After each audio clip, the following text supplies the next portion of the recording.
Et si tu pouvais commander des Space Cookies directement depuis ton smartphone, comme sur Amazon, faire ton shopping à la recherche du meilleur rapport qualité-prix, consulter les avis des clients, petit goût de verveine, le bédodo idéal, en 2 clics, tu payes en ligne en bitcoin intraçable et quelques jours plus tard, tu reçois le colis convoité dans ta boîte aux lettres. Vous vous en doutez, ça existe. Faux papiers, documents contrefaits et même hackers ou tueurs à gages, tout est à portée de clic sur Silk Road. Jusqu'à ce que l'empereur du dark web qui le gérait soit arrêté. Ce mec était le cerveau d'un trafic de plus d'1 million de dollars chaque mois. Un génie du cybercrime, un hacker virtuose, pas sûr, au cours de son aventure, il a commis tellement de gaffes qu'il est rentré dans l'histoire comme le cybercriminel le plus maladroit de tous les temps. Pour être absolument certain de te faire choper par la police, voici 5 leçons du maître en la matière, le redoutable pirate Robert. Ouais bon, ça sonne moins bien en VF.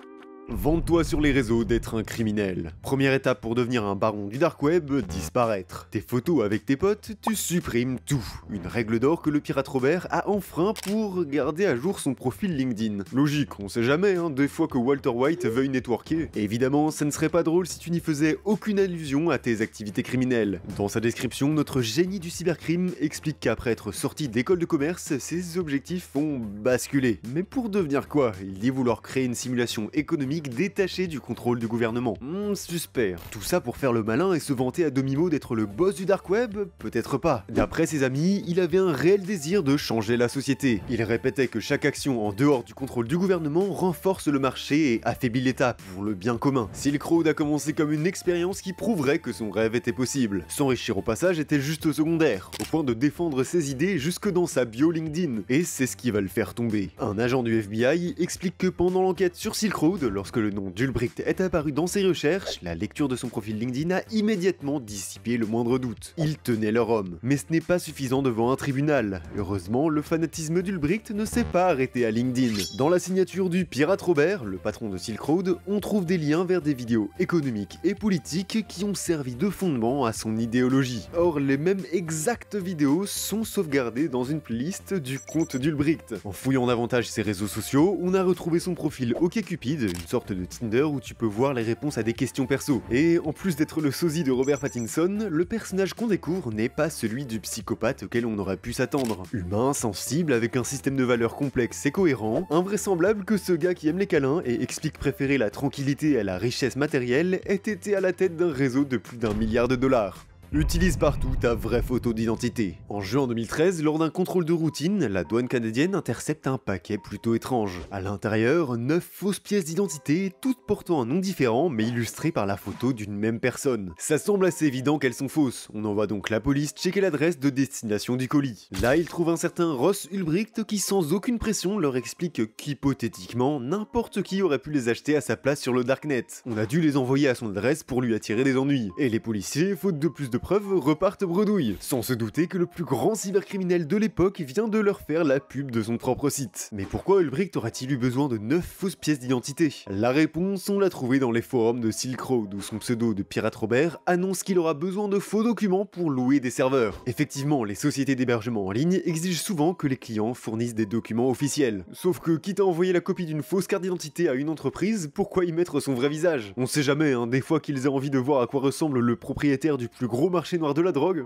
Fais tout sur ton PC perso. Pour déployer autant d'efforts à imaginer un système de commerce basé sur l'anonymat absolu, on pourrait se dire que Ulbricht a dû devenir un peu parano. Et bah pas du tout, on dirait qu'il a fait le minimum d'efforts pour séparer sa vie privée et ses activités criminelles. Par exemple, il utilisait le même ordinateur pour jouer en ligne et pour se connecter au compte admin du redoutable pirate Robert. Un PC dont il a même enregistré l'achat dans un des fichiers de Silk Road, rendant impossible toute tentative de nier le lien. Heureusement pour Ulbricht, il avait quand même pris la peine de chiffrer ses échanges mails. Sauf qu'on a découvert au procès qu'il gardait sur son PC une sauvegarde en clair. Pire, il consignait toute son aventure dans un journal intime et tenait un livre de comptes. C'est pour ça que son arrestation a l'air d'une opération spéciale digne de Mission Impossible. Il faut distraire Ulbricht pour qu'il n'ait pas le temps de refermer son PC, ce qui aurait bloqué son accès. Adieu à toutes les preuves. Une fois que la justice a mis la main sur l'ordinateur, les preuves accablantes qui ont été retrouvées ont envoyé Ross directement en prison à vie, sans possibilité de libération. Mais l'histoire ne s'arrête pas là. Règle tes embrouilles avec des tueurs à gages.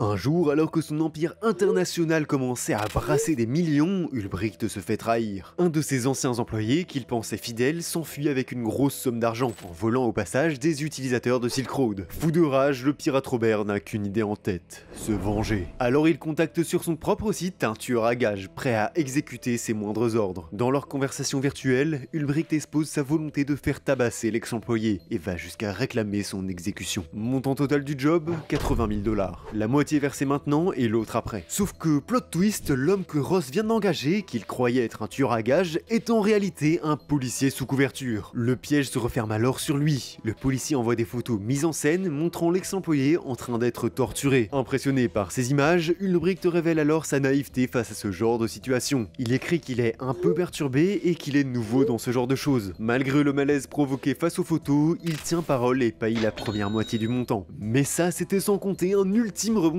Le policier infiltré se dit que c'est une belle somme, faudrait pas la gâcher. Alors il empoche discrètement l'argent sans dire un mot à Ulbricht et à ses supérieurs. Dans la foulée, il dévoile finalement son rôle au pirate Robert et s'en serait servi pour lui vendre des renseignements sur l'enquête en cours. Un triple jeu qui lui aurait rapporté plus de 700 000 $. Et si, dans l'histoire, c'était lui le vrai génie du crime? Affiche ton vrai nom sur les forums publics.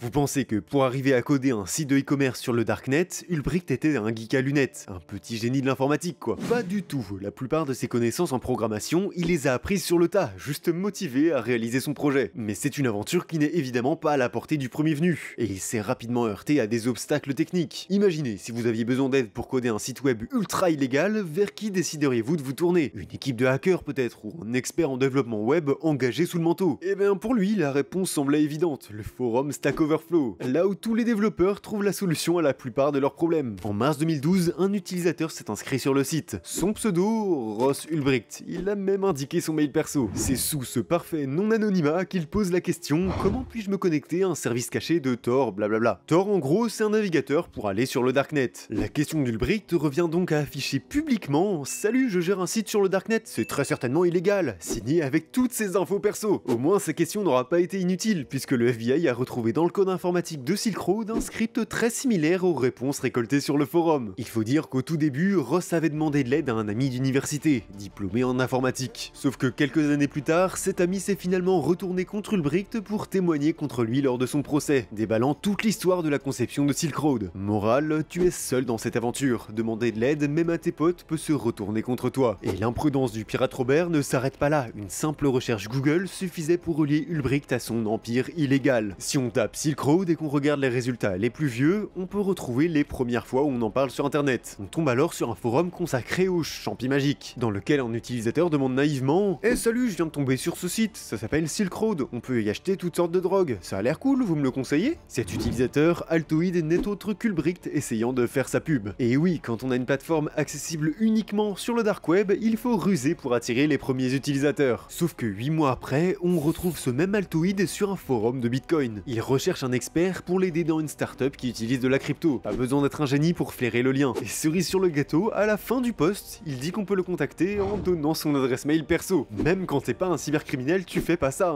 La pire des erreurs de débutants affichée sur le forum pour la postérité. Le pire, c'est que finalement, aucune de ces erreurs n'est directement responsable de son arrestation. La version officielle, le FBI a expliqué qu'ils avaient exploité un captcha mal configuré pour remonter à l'IP du serveur. Mais en vérité, beaucoup d'experts soupçonnent que les agents ont subi des pressions politiques et probablement utilisé du pur hacking pour accélérer le démantèlement de Silk Road. L'histoire du captcha n'aurait donc servi qu'à maquiller ces méthodes illégales devant le tribunal. Tous ces efforts pour une traque qui aurait simplement pu s'achever par une recherche Google.